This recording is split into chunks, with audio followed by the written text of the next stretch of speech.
So this is a good song to start the record. Ain't my beach, not my problem. They don't care if you don't like them. They don't care if they change sound. It's that kind of attitude. So the main riff is groovy and catchy, and those short notes, da da da da da da da da da da, it really makes it like bouncy. And there's kind of like a whoop whoop whoop guitar sound in the pre-chorus, which is cool. And in the chorus, there's 2 bars where they play some fast riffings, da da da da da, like Fuel. But after 10 years, I've never heard of it before. Only last year when I played this on Songster, then I realized it, so that was a pleasant surprise. So end of the chorus, in my beach, that was cool.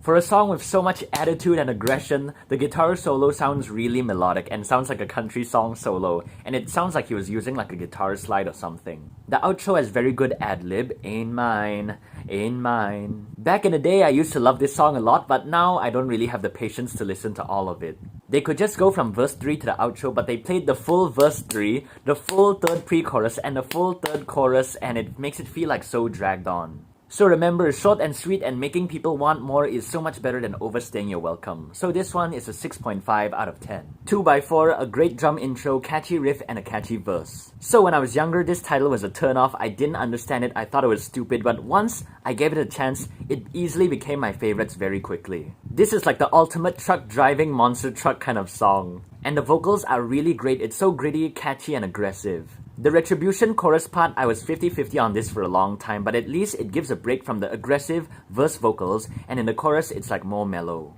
So of course, as a musician, I can understand why in that part it's softer because more dynamics.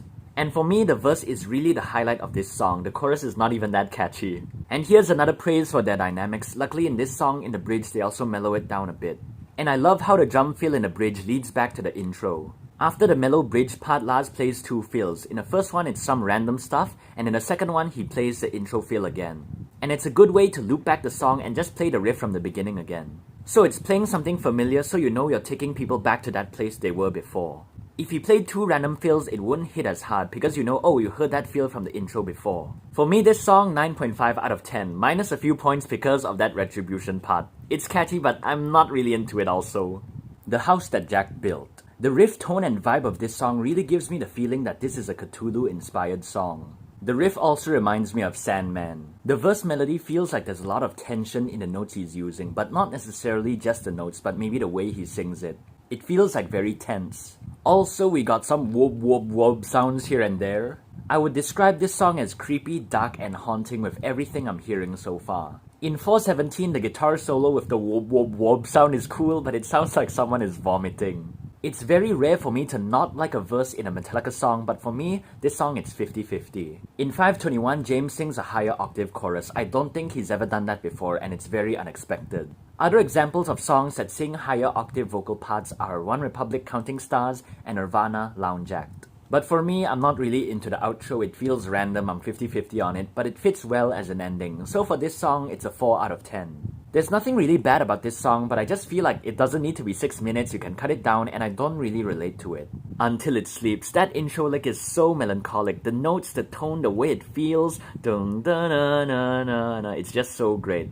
This song has a soft verse, loud chorus, classic Nirvana style. And for some reason, I've always related to this song a lot, not because of the lyrics, but just like the overall song in general. I wouldn't call this song catchy, it doesn't have a distinctive riff, but ever since I heard it, I've always been very drawn to this song. At the same time, it's very hopeful and hopeless.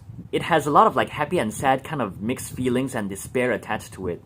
And this is the first time where I can't really explain why I love this song so much. And bonus points because I also love the music video. So this, obviously, 10 out of 10. So, King Nothing, I used to really love this song when I was younger. Unlike Enter Sandman, this is a very low IQ intro build-up. Just hear all of the crash attacks in Enter Sandman. But for King Nothing, it's way more dumbed down and simpler. The pre-chorus is surprisingly very catchy, more catchy than the chorus. The chorus is like 50-50, not that catchy or memorable, but it like just fits the lyrics and the theme of the song. And the end of the chorus, left with just a name, and then that guitar squeals, it fits very well with this song. So if you think this riff is similar to Sandman, then just wait till you hear the build-up intro. Just wait till you hear the halftime pre-chorus. Just wait till you hear the pause at the end of the chorus. Just wait till you hear the dialogue bridge, and just wait till you hear the long note before the riff kicks in the last chorus. This has the same problem as Ain't My Btch, it overstays its welcome. Full verse 3, full pre-chorus 3, full chorus 3. When I first heard these songs, yeah, it's very great, but over time it just feels like very boring because I don't need to expect anything. It's not exciting anymore. So King Nothing, 4 out of 10. Hero of the Day, the intro and verse sound so wholesome and delicate. The same like Until It Sleeps, it really has a happy, sad, hopeful, hopeless kind of feeling. At first I was 50-50 about the loud bridge. I used to love it, hate it, and I used to think it spoiled the song, but now I accept it. This doesn't really have a catchy or memorable chorus, but it really hits hard for me. I also don't know why. Outro is also 50-50 because I know what to expect, but it really fits well as an ending. Obviously, this song is a 9.5 out of 10 because I love this song for so many years already, one of my favorites. Bleeding Me, one of the best guitar intro parts ever. So many notes, but it all fits together very well. In the whoa whoa whoa part, when that guitar lead comes in, I forgot how great and catchy that part was. And something I've never heard before was, in the interlude after the first chorus, I can hear bongos, and it also plays in verse 2 and some other parts of the song. And the way he sings, ooh, is so satisfying also. And 334, the soft part, is one of the highlights before it goes into chaos again. The tone of the notes and the feel and the vibe is very good. And something you all may have noticed already is that Metallica is known for having more than one riff in their song. Old Metallica always introduced a brand new riff in the bridge, for example, Blackened, Creeping Death, and the Four Horsemen. But on Load, only in the 7th song, Bleeding Me, they introduce a brand new riff, breaking their own formula. That may mean they focus more on the songwriting, maybe the lyrics and sound-wise, and the riff is not the main focus of the song anymore. So the solo is very well constructed, and I love how the last ending shredding phrase of the solo in 629 leads into the new section of the solo. The solo has a lot of different parts that fit very well together. And in 703, when they play the intro part with distortion, it's also very satisfying. And the cymbal roll build up to the choke is very great. It's like the dynamics, like it scoops up and then back to the clean intro. That's very smart. So this song, Bleeding Me, 9 out of 10. Cure. The verse is the highlight for this song. The I do believe chorus is not that effective. Like, what are you believing about? It immediately makes me think of this as a filler song, but even though when I heard it like back in 2014, I still immediately liked it. The only thing this song fits well is with the artwork of Load. In 3 minutes 30 seconds of this song, I was starting to get bored, and I can see why they don't play it live. It's not really saying anything. And I really like the guitar part in the chorus. Da-na-na-na-na-na-na, begging on the cure. I think I've heard it somewhere else before. And another cool part of this song is in 422 when he sings this. So even though there's good parts to this song and I like it, it's still a 4 out of 10 for me because it feels very random, feels filler, like you're not really saying anything, there's no intention. Poor Twisted Me, I think this riff is just octaves. This is the most simplistic, bare bone kind of riff, almost like there's no riff at all. But the highlight is the melodies, and the vocal effect is cool, but at this point I keep using it, it kind of lost its charm already. I used to love this song a lot, but now it feels like it doesn't say or mean much anymore. But thank God this is a short song. If they dragged it with so many instrumentals and solos and made it like 8 minutes, it would have ruined the song. The first part of the chorus is very good, but the stuff after that is not very memorable. The verse overtakes the chorus and the song just feels like very random and a filler, so this is a 5 out of 10. Right off the bat, starting off with a super catchy riff. If it just started loud, it wouldn't be so effective, so starting soft was very smart. So the intro, there's a short build up, and when the riff comes in with the drums, it's just mwah! And this is Metallica's easiest verse riff. It's just short notes on the beat. 1, 2, 3, 4, 1, 2, 3, 4. Don't need to think so much. And when that catchy riff comes in the chorus again, mwah, mwah, mwah! So in the chorus, obviously it's very loud, then in the last phrase of the chorus, it's soft, and then Lars is on his ride. Waste my hate on you, bah. Then it's like a moment of bring down the dynamics, and then they go loud again. That's a very smart thing also. So even though this song is very short and simple, it has a lot of dynamic parts in the arrangements. And literally after 10 years, I never realized that this song doesn't have a guitar solo. Instead of a solo, they just build up to go into verse 3. Even the outro riff, they play it 1 time before ending the song. The most standard way is to at least play it 2 times, but this riff doesn't overstay its welcome, it just ends like that abruptly, which makes it even more replayable. So this song, back in the days of 2013-14, I love to drum to it. It's very short and very like attitude-wise, very aggressive, and this one is a 10 out of 10.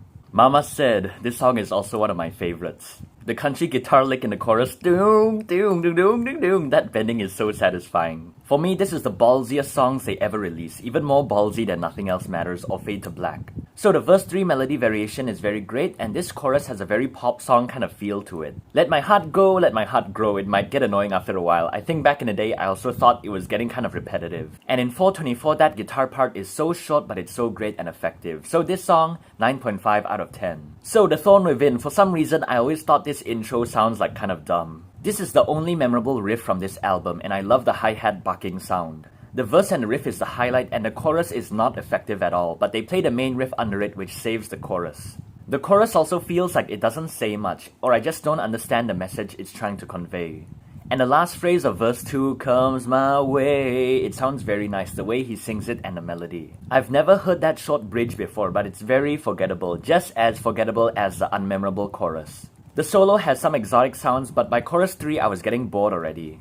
It's almost 6 minutes and it really doesn't need to be, and when the solo outro came in, it felt like this outro formula has been done to death already. So this song, 3 out of 10. Ronnie, this was my jam back in the day. In 23 seconds, that spinning instrument is very cool. If I have the chance, I'll show you what it looks like. The riffs make it sound like a cowboy song, and the melody for the verse, pre-chorus, and chorus, they're so on point melodically. There are a lot of things going on in the verse, the semiquiver hi-hats on the drums and the guitar playing a lot of notes. Then in the chorus, it's just like a very minimalistic breakdown, it's just the main riff and a simple drum beat. And in 222, that hi-hat bark, it sounds very satisfying. And I love that tom breakdown, doom doom da doom doom doom doom da. That's my favorite part to drum back in 2014. Because at that time, that was the first drum thing someone ever taught me and it sounds really cool.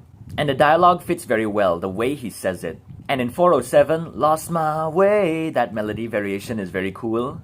So for this song, 9.5 out of 10, minus a few points because I always feel the outros are very random. But I keep countering my own argument by saying it fits very well. If they actually play this song live, it'll be the greatest mind freak for me because I've been hoping for that to happen since like 2014. So the Outlaw Torn, that volume fade in is a very smart way to build up and make you anticipate something, just like Orion. I wish I can hear that main riff for the first time again, because when I first heard it, I was like, wow, it sounds like so nostalgic and the feeling is like you're longing for something. This also transports me back to 2014. This song also takes its time a lot, it's like very patient.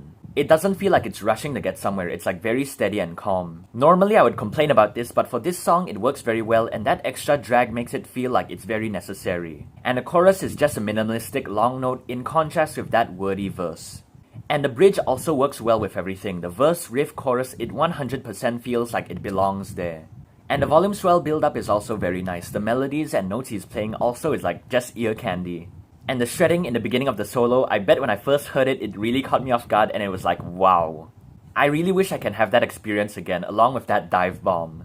Other than those two parts, the rest of the solo doesn't feel very melodic or memorable. Some of the outro improv riffs feel like it could come in a little bit earlier. But of course they want to make things balanced, every 4 bars introduce something new so that it's taking its time. This is the only song where I feel like it deserves to be that long. But I can't say the same about Cthulhu and To Live Is To Die, and the fade out really fits in as an ending. So this song, 9.5 out of 10.